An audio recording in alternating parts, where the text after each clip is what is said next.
अस्सलाम वालेकुम दोस्तों, अपनी नेक्स्ट वीडियो के साथ आपको वेलकम करता हूं अपने इस चैनल में। उम्मीद है सब खैरियत से होंगे। तो चलते हैं आज के अपनी अहम न्यूज और इन्फॉर्मेशन की जानब।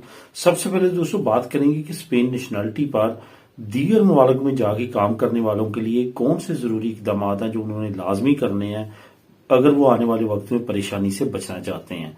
इसको कवर करूंगा। उसके बाद बच्चों की स्पेन नेशनलिटी का कौन सा तरीकाकार बेहतरीन है, इस पे काफी दोस्तों के कमेंट आ रहे हैं, इसको कवर करूंगा। ताजा तरीन क्या अपडेट है, टाइमलाइन क्या है, इस पे बात करेंगे। उसके बाद स्पेन डिपोर्ट प्रोग्राम 55 इमिग्रेंट्स को स्पेन ने डिपोर्ट किया है, कुछ को डिपोर्ट करने जा रहा है, इस पे बात करेंगे। उस आखिर में बात करूंगा कि जर्मनी का नया नेशनलिटी कानून जिसमें एक नई आसानी दी गई है, इस पे बात करूंगा और इसको कवर करूंगा वीडियो के आखिर में। तो दोस्तों आज आप लोगों के साथ जो मैं लिंक शेयर करने जा रहा हूं उसके बारे में आपको बताता चलूं कि स्पेन डिपोर्ट प्रोग्राम जो 55 इमिग्रेंट्स को डिपोर्ट किया जा रहा है, इसका लिंक मिल जाएगा। जर्मनी का जो नया नेशनलिटी कानून है इसका लिंक आपको मिल जाएगा। ये दोनों लिंक आपको नीचे डिस्क्रिप्शन में मिल जाएंगे। आप दोनों लिंक को खुद भी क्लिक करके रीड कर सकेंगे। इसके साथ साथ तमाम दोस्तों से गुजारिश है, जो दोस्त इस चैनल पे नए हैं या वो दोस्त जिन्होंने अभी तक इस चैनल को सब्सक्राइब नहीं किया, लाजमी तौर पे चैनल को सब्सक्राइब करें ताकि मजीद ऐसी आने वाली वीडियोस आप तक बार वक्त पहुंच सकें। तो दोस्तों सबसे पहले तो बात करते हैं कि स्पेन नेशनलिटी लेकर जो लोग दीगर ममालिक में जा चुके हैं या जाना चाहते हैं उनको कौन सी बातों का खास तौर पे ख्याल रखना है ताकि वो स्पेन की नेशनलिटी जो है वो कैंसिल होने से या जाया होने से बचा सकें। बेशुमार लोगों को ये मसला दरकार हो चुका है और बेशुमार लोग जो हैं इस वजह से परेशान हुए हैं, जिसकी वजह से मैं आप लोगों के साथ पहले भी एक मरतबा दो मरतबा बात ये कर चुका हूं और इसके बकायदा प्रूफ भी दे चुका हूं। तो आज भी दोबारा से रिपीट करूंगा क्योंकि बहुत सारे दोस्त मुझे ऐसा लग रहा है इस चैनल पे नए हैं और जो है उनको इस बारे में कानून के बारे में नहीं पता, या अगर उस वक्त मैंने शेयर किया था वो तमाम लोगों ने वो वीडियो नहीं देखी या मेरी वो बात नहीं समझी, जिसकी वजह से मैं चाहता हूं कि ये ऐसा कानून है जिसकी वजह से बहुत सारे लोग मुतासरीन में शामिल हुए हैं, तो आप ना उनमें शामिल हों और आप इसको बर वक्त जान सकें।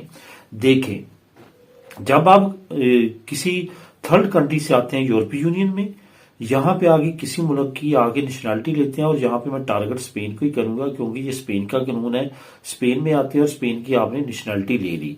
अब नेशनलिटी लेने के बाद आप स्पेन में नहीं रहना चाहते, मजीद आगे किसी और कंट्री में जाके काम करना चाहते हैं। ऐसे ही मैं यहाँ पे एक एग्जाम्पल के तौर पे उस बंदे की कहानी शेयर करूंगा जो बंदा के इसी तरह से आया और वो इसी तरह से आगे किसी मुल्क में गया और वहां पे जाके उसने काम करना शुरू किया और वो उन मुतासरीन में शामिल हो चुका है जिसकी नेशनलिटी स्पेन की जाया हो चुकी है। अब ये जो बंदा है ये अर्जेंटाइन का था, अर्जेंटाइन से वो स्पेन में आया। स्पेन में आके उसने जो भी टाइम उनका है 2 साल का लीगल उसने वो गुजारा, यहाँ की नेशनलिटी ली और यहाँ से ऑस्ट्रेलिया में चला गया।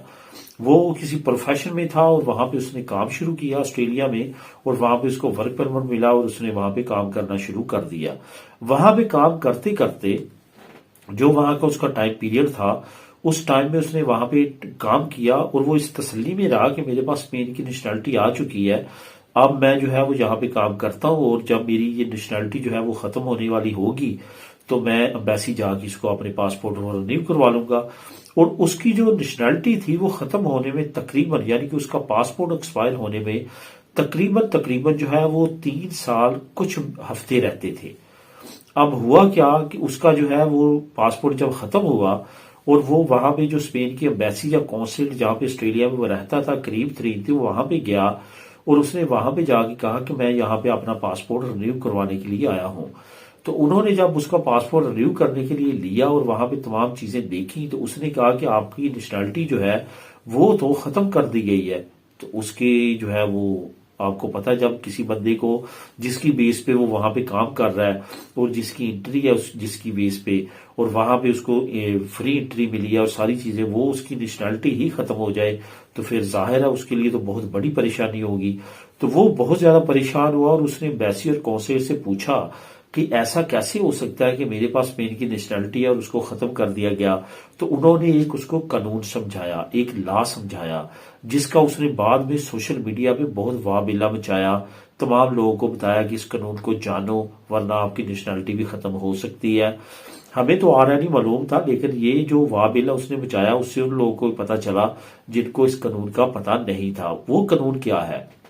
वो कानून ये है, जब आप स्पेन की नेशनलिटी लेके किसी भी कंट्री में जाते हैं, वहां पे 3 साल तक रहते हैं और वहां की कौंसलेट या एम्बेसी में अपनी रजिस्ट्रेशन नहीं करवाते, जो एक फॉर्म की सूरत में है, जिसमें आपने उनको अपना एड्रेस बताना है, आपने अपना प्रोफेशन बताना है और वहां पे बताना है कि हम यहाँ पे रह रहे हैं, फैमिली के साथ रह रहे हैं, विदाउट फैमिली रह रहे हैं, एड्रेस कौन सा है, फोन नंबर कौन सा है, तमाम चीजों का आपने वहां पे बताना है। उसके बेशुमार फायदे हैं।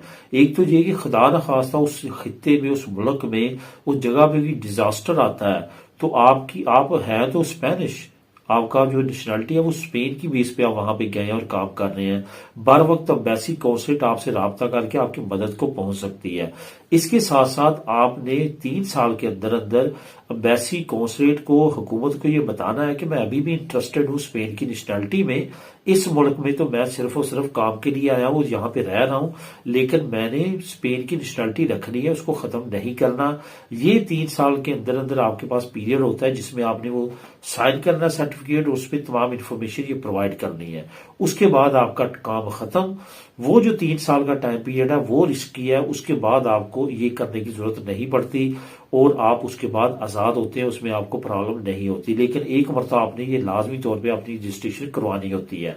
इसका एक और फायदा भी आपको बताता चलूं, आप पासपोर्ट तो एम्बेसी या कौंसलेट से रिन्यू करवा लेंगे जिस मुल्क में भी गए हैं, लेकिन आपको पता है कि आपने दनी जो अपनी है वो आपने स्पेन के किसी न किसी कॉमिसारियों में आके ही करवानी है, अपनी या बच्चों की या जिसके पास भी है। तो वो करवाने के लिए आपको पता है कि आपको पदरोना बिंदु की जरूरत होगी, किसी एड्रेस की जरूरत होगी। वो रजिस्ट्रेशन जो सर्टिफिकेट है वो आपके उस काम आएगा, वो एम्बेसी कौंसलेट का इशू शुदा होता है। वो जब आप कॉमिसारियों को दिखाएंगे तो जिस मुल्क में आप रहते हैं वहां का एड्रेस आपका आपकी दनी पे वो लिख देंगे, वहां आपकी दनी पे वो एड्रेस आएगा जो कि जिस मुल्क में आप रहते हैं। अगर आपके पास वो नहीं है सर्टिफिकेट तो फिर आपको स्पेन की कोई ना कोई पदरोना भी तो करवा के वो एड्रेस देना पड़ेगा। ये एक बेनिफिट भी है उस सर्टिफिकेट का। इस वजह से जो लोग यहां से वहां जा चुके हैं उनको लाजमी तौर पे ये रजिस्ट्रेशन करवानी चाहिए। अब दोस्तों बात करते हैं कि बच्चों की स्पेन नेशनलिटी कौन सा तरीका जो है वो बेहतरीन है। यहाँ पे बेशुमार दोस्तों के कमेंट आते हैं जिसको मैंने कई मरतबा कवर किया है, लेकिन यहाँ पे आपको शॉर्ट सा एक बताता चलूं कि जो इस वक्त फेवरेट तरीन है और जो सबसे कम टाइम लगने वाला है और इसके साथ साथ जो फैमिली आपकी महफूज तरीके के साथ आपके पास आ जाती है वो यही है कि सबसे पहले आप अपनी फैमिली का तमाम का फैमिली वीजा अप्लाई करें। वो जब आपके पास स्पेन में आ जाए तो उसके बाद जो है अपने बच्चों की नेशनलिटी अप्लाई करें, अपनी वाइफ का तरहीता कम्युनितारिया अप्लाई करें, तो इस बेस पे आपके लिए दी बेस्ट रहेगा और यही तरीकाकार लोग इस्तेमाल कर रहे हैं। अब दोस्तों बात करते हैं कि स्पेन डिपोर्ट प्रोग्राम 55 इमिग्रेंट्स को डिपोर्ट किया गया है। असल में ये जो कार्रवाई की गई है और ये जो बड़ा क्रैकडाउन किया गया है ये पाइस बास्को में किया गया है। पाइस बास्को के जितने बड़े बड़े शहर हैं, सूबे हैं, वहां पे तमाम जगहों पे ये क्रैकडाउन किया गया है। इसमें वो लोग हैं जो कि क्रिमिनल्स हैं, अपने मुल्कों से भागे हुए हैं और वहां पे जाके रूपोश हुए हैं, और ये तमाम के तमाम वो लोग हैं जो इलीगल हैं, जिनके पास स्पेन के डॉक्यूमेंट्स नहीं है।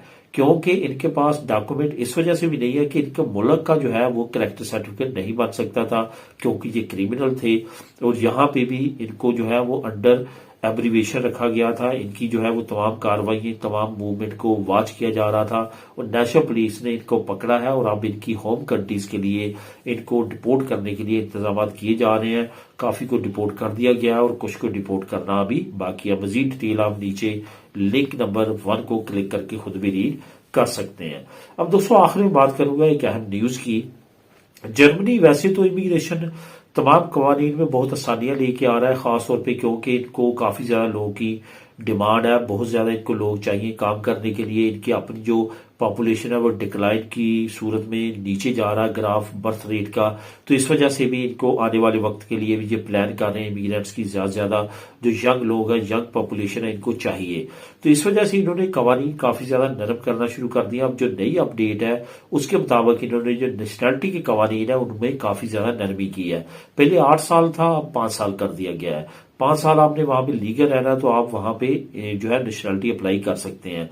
पहले बच्चे जो बाई बर्थ थे उनको तब तक नहीं मिलती थी जब तक उनके वालिदैन में से किसी के पास जो है वहां का नेशनैलिटी नहीं। लेकिन अब वालिदैन में से किसी एक के पास भी वहां पे लीगल अगर रेजिडेंट परमिट है तो वो बच्चे जो है वो जर्मन नेशनैलिटी अप्लाई कर सकते हैं वालिदैन अपने बच्चों के लिए। ये काफी अच्छी अपडेट्स हैं, जो कि मजीद कुछ अपडेट्स हैं वो नीचे आप लिंक को जैसे क्लिक करेंगे वो आप खुद भी उसको क्लिक करके रीड कर सकते हैं। मैं दोस्तों कोशिश हमेशा करता हूं कि 10 मिनट के अंदर अंदर ज्यादा इन्फॉर्मेशन आपको प्रोवाइड करूं, इससे ज्यादा वीडियो को लंबा ना करूं। मिलेंगे नेक्स्ट वीडियो में नई अपडेट्स के साथ। अल्लाह हाफिज।